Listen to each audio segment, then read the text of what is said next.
आज से स्टार्ट कर रहे हैं आयुध अधिनियम 1959 का ये एक्ट है। इससे पहले कौन सा ये एक्ट था?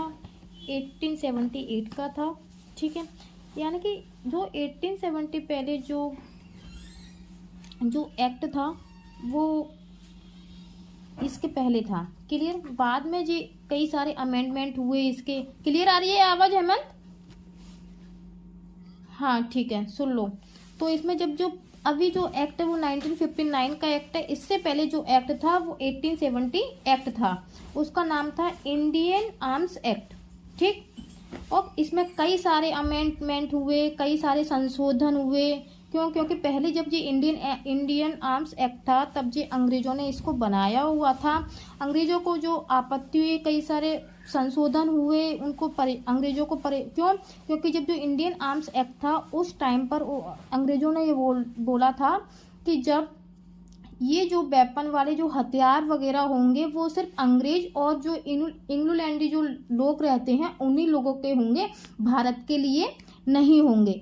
फिर उसके बाद में इंडिया के लोगों ने दिमाग लगाया, भारत के लोगों ने कई सारी चीज़ों पर लड़ाइयाँ हुई, झगड़े हुए, युद्ध हुए। उसके बाद में इस एक्ट को फिर से रिपील किया गया, फिर से लाया गया। उसके तभी इस एक्ट को 1959 में, और उसका नाम बदला नहीं, इंडियन हटा दिया गया और आयुध अधिनियम रख दिया गया। फिर इसको 1878 से 1959 में इसको लाया गया। ठीक है, और ये इसको राष्ट्रपति की स्वीकृति कब मिली थी? 23 दिसंबर 1959 को। लेकिन लागू कब हुआ था ये? 1 अक्टूबर 1962 को। एक चीज का जरूर ध्यान रखना कि जब ये एक्ट लाया गया था वो 1959 का एक्ट है और ये लागू हुआ था 1962, यानी कि 3 साल का अंतर है। बाकी जो एक्ट है ना इससे पहले, मतलब इसके साथ में जो भी एक्ट है उसमें इतना अंतर नहीं है, सिर्फ इसमें ही इतना 3 साल का अंतर है। तो इसको थोड़ा ध्यान रखना। ठीक है, आया समझ में हेमंत? हेलो हेमंत, ठीक है। इसमें टोटल सेक्शन कितने हैं इसमें? 46, यानी कि 46 सेक्शन है इसमें। और चैप्टर कितने हैं? 6। ठीक, हाँ एक चीज जरूर याद रखना कि जिन व्यक्ति ने इसका जो डेफिनेशन, इसकी जो क्लॉज 2 है, जिन भी लोगों ने इसको अच्छे से समझ लिया है, सारी चीजें हैं, आयुध, गोला बारूद, अग्न आयुध, इन तीनों चीजों को अच्छे से समझ लिया है, तो ये मान लीजिए कि ये पूरा एक्ट आ गया। क्यों? क्योंकि ये पूरा ही एक्ट इस पर आधारित है। ठीक, और इस पर जो चीज है वो आर्म्स एक्ट का क्या है? इसमें टोटल चैप्टर कितने हैं? 6।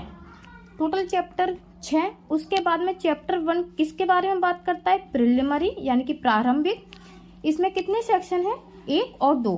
ठीक है। चैप्टर 2 किसके बारे में बात करता है? आयुध और गोला बारूद का अर्जन, कब्जा, विनिर्माण, विक्रय, आयात निर्यात और परिवहन। ये कहाँ से कहाँ तक है? सेक्शन 3 से लेकर के 12 तक है।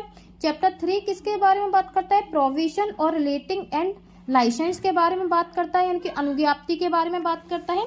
ये सेक्शन कहाँ से कहाँ तक है? 13 से लेकर के 18 तक। क्लियर? चैप्टर 4 किसके बारे में बात करता है? पावर्स एंड प्रोसीजर के बारे में बात करता है। ये बताता है शक्तियां और प्रक्रिया के बारे में। पावर्स यानी कि शक्तियां, प्रोसीजर यानी कि प्रक्रिया को फॉलो करता है। क्लियर? और ये सेक्शन 19 से लेकर के 24 बी, क्लॉज बी। चैप्टर 5 किसके बारे में बात करता है? ऑफेंसेस एंड पेनल्टीज के बारे में बात करता है। ये सेक्शन है 25 से लेकर के 33 तक है। और चैप्टर 6 किसके बारे में बात करता है? मिसलेनियस, यानी कि प्रकृति के बारे में बात करता है। सेक्शन ये है 34 से लेकर के 36। ठीक, और ये जो चीजें हैं इसमें आप थोड़ा देखिएगा, जैसे कि सेक्शन 2 में जो डेफिनेशन है वो कितनी डेफिनेशन है? टोटल इसमें जो डेफिनेशन है वो 12 डेफिनेशन है। आप इन 12 डेफिनेशन को बहुत अच्छे से समझ लीजिए, बहुत अच्छे से कर लीजिए। क्यों? क्योंकि इन डेफिनेशन में से प्री का क्वेश्चन आता ही आता है। पिछले 3 साल से लगातार इसमें से क्वेश्चन बन रहे हैं आप प्रीवियस ईयर्स के पेपर उठा के देख लीजिए, उसमें से आपको कोई भी 3-4 साल के जो भी पेपर हैं वो आप देख लीजिए, लगातार इसमें से डेफिनेशन में से क्लॉज बन रहा है। ठीक है, इम्पोर्टेंट क्वेश्चन मैं आपको बीच में बता दूंगी कौन कौन से हैं। इसमें जो डेफिनेशन है, कितनी डेफिनेशन है इसमें? 12। ठीक, कौन कौन सी हैं? पहली है अर्जन, दूसरी गोला बारूद, तीसरी आयुध, चौथी जिला मजिस्ट्रेट, 5वीं है अग्न आयुधों, 6 है अनुज्ञाप्ति, 7th है अनुज्ञापन प्राधिकारी, 8th है मजिस्ट्रेट, 9th है विहित, 10 है प्रतिष्ठित गोला बारूद, 11th है प्रसिद्ध आयुध, 12 है लोक सेवक और 13 है अंतरण। ठीक है, यानी कि ट्रांसफर के बारे में बात करता है। ठीक है, ये तो हो गया पूरा इसका ब्यौरा, मतलब क्या क्या है और क्या क्या नहीं है, चैप्टर कितने हैं, सेक्शंस कितने हैं, क्लॉज सेक्शन 2 में कौन कौन सी डेफिनेशन है ना। अभी अपन ने इसका पूरा अंदर का नहीं पढ़ा हुआ है, ऑलरेडी जो हेडिंग वाइज है वो अपन ने डेफिनेशन क्लॉज में देख ली है। ठीक है, अब एक चीज़ और है, जैसे कि इसमें मैंने आपको बताया था कि क्लॉज 2 में जिन चीज़ों ने इन 3 चीज़ों को समझ लिया उसने पूरा एक्ट को क्लियर कर लिया, क्योंकि क्लॉज 2 इतना डेफिनेशन है, बहुत चीज़ें बताई गई हैं, बहुत चीज़ें की गई हैं, इसलिए। ठीक है ना। तो सबसे पहला क्या है? आयुध। आयुध में क्या क्या आता है और क्या क्या नहीं आता है? आयुध में आता है चाकू है, तलवार है ना। और हाँ, एक चीज़ और है, जो आक्रमण और प्रतिरक्षा के लिए भी इसका इस्तेमाल किया जाता है ना। आक्रमण और प्रतिरक्षा यानी कि वो आक्रमण के लिए भी काम आता है और अपनी प्रतिरक्षा के लिए भी काम आता है, शस्त्र यानी कि वेपन, है ना। ठीक, और गोला बारूद में क्या क्या आएगा? गोला बारूद में आएगा तो बंदूक वगैरह, ये सारी चीज़ें गोला बारूद में, रॉकेट, बम, ये सारी चीज़ें गोला बारूद में। जैसे कि जो बंदूक होती है वो उसमें अपन गोली डालते हैं, वो गोला बारूद होगी, लेकिन वो अग्न आयुध नहीं होगी और ना ही आयुध होगी, वो सिर्फ गोला बारूद होगी। गोला बारूद यानी कि बम, है ना। एक चिंगारी वाले निकलेंगे, है ना। टारपीडो, एक शब्द आपने देखा होगा, टारपीडो।